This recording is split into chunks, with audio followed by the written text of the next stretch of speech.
ট্রেনে আগুন আতঙ্ক হাওড়ায়। দক্ষিণ পূর্ব রেলের হাওড়া আমতা শাখার বালিটিগুড়িতে এক মালগাড়ির ইঞ্জিনে আগুন লাগে। ঘটনাস্থলে দমকলের দুটি ইঞ্জিন। হাওড়া আমতা শাখায় ট্রেন চলাচল ব্যাহত।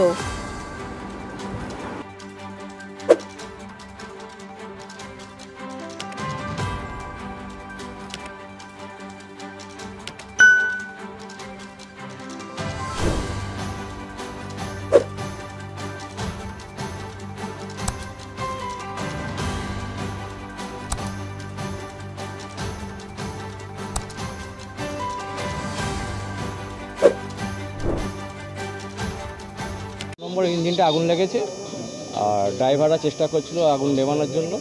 ওরা দাসনগর থানায় ফোন করেছিল, ওখান থেকে গাড়ি পাঠিয়েছে দমকলকে।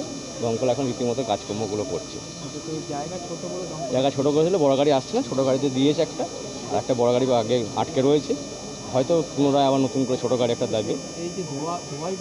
হ্যাঁ, ধোঁয়াই বেরোচ্ছে, কিছু কিছু সময় একটু একটু আগুন আসছে, আবার নিভিয়ে ওরা দমকলরা কাজ করতে ভালোই নিভিয়ে দিচ্ছে, তো তাড়াতাড়ি নিভিয়ে দিচ্ছে। মোটামুটি দমকল এসছে আধ ঘন্টা আগে, আরও আধ ঘন্টা আগে আগুনটা লেগেছে। 1 ঘন্টা হয়ে গেছে। এটা হচ্ছে বাল্টিগুড়ি খালদারপাড়া, শেটপাড়া। এটা আচ্ছা, বাল্টিগুড়ি শেটপাড়া নিয়ার হচ্ছে বালকসংঘ ক্লাব। এটা মালগাড়ি ছিল, গাড়িটা ফাঁকা আছে, কোনো লোড নয়, কারো কোনো ক্ষয়ক্ষতি হয়। আমার নাম বলতে অসীম কোলে।